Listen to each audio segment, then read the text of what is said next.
Good morning बच्चों, मैं Mukesh madam आपकी हिंदी अध्यापिका MLP इंटरनेशनल स्कूल राजपुरा से। बच्चों आज मैं कक्षा 4 और 5 का पाठ 6 कारक करा रही हूँ। दोनों कक्षाओं का विषय सेम है, तो मैं आज आपको सिर्फ कारक के बारे में समझा रही हूँ।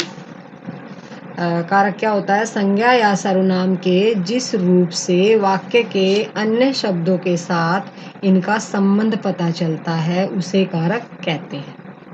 जैसे थाली में फल रखे हैं, इस वाक्य में में कारक है। यदि वाक्य में से में हटा दिया जाए तब वाक्य बनता है थाली फल रखे हैं।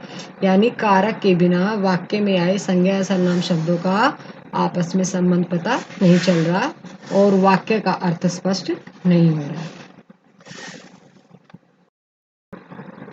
अब मैं आपको कारक के भेदों और उसके चिन्हों के बारे में आपको समझा रही हूँ। कारक के 8 भेद होते हैं। पहला भेद है कर्ता, इसका चिन्ह होता है ने। जैसे राम ने खाना खाया। कर्ता को क्या होता है बेटा? कर्ता होता है क्रिया को करने वाला। ठीक है। इसके बाद है कर्म। कर्म का चिन्ह होता है को। पिताजी ने मोहन को बुलाया। कर्म क्या होता है? वह वस्तु या व्यक्ति जिस पर वाक्य में की गई क्रिया का प्रभाव पड़ता है। तो यहाँ क्रिया का प्रभाव किस पर पड़ा है? क्रिया हुई है बुलाने की और इसका प्रभाव पड़ा है मोहन पर। ठीक है। इसके बाद है कर्ण कारक। कर्ण का चिन्ह होता है से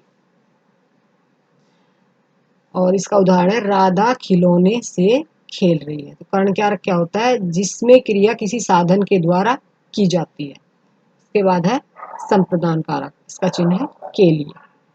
संप्रदान कारक में किसी दूसरे के लिए कुछ करने का भाव होता है। जैसे भिखारी के लिए खाना लाओ। अगला है अपादान कारक। इसका चिन्ह होता है से चिन्ह अलग होने के अर्थ में। जहाँ एक वस्तु या व्यक्ति का दूसरी वस्तु या व्यक्ति से अलग होने का भाव। जैसे पेड़ से आम गिरा। आम पहले पेड़ पर लगा हुआ था, उसके बाद उससे अलग हो गया। तो अलग होने के भाव में क्या होता है? अपादान कारक। इसके बाद है संबंध कारक। इसका चिन्ह होता है का की के रा री रे। जैसे उसका भाई डॉक्टर है। यहाँ उसका और भाई का आपस में संबंध पता चल रहा है। इसके बाद है अधिकरण कारक। इसका चिन्ह होता है में पर।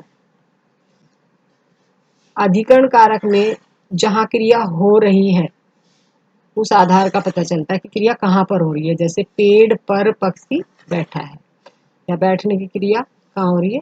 पेड़ पर। तो यहाँ अधिकरण कारक है। इसके बाद है संबोधन कारक। इसका चिन्ह होता है हे अरे। संबोधन कारक में किसी को पुकारने का भाव होता है। जैसे अरे तुम मानोगे या नहीं। तो ये कारक के भेद है। आप सभी को ये जो अभ्यास है समझ में आ गया होगा, जो भी मैंने ये कराया है।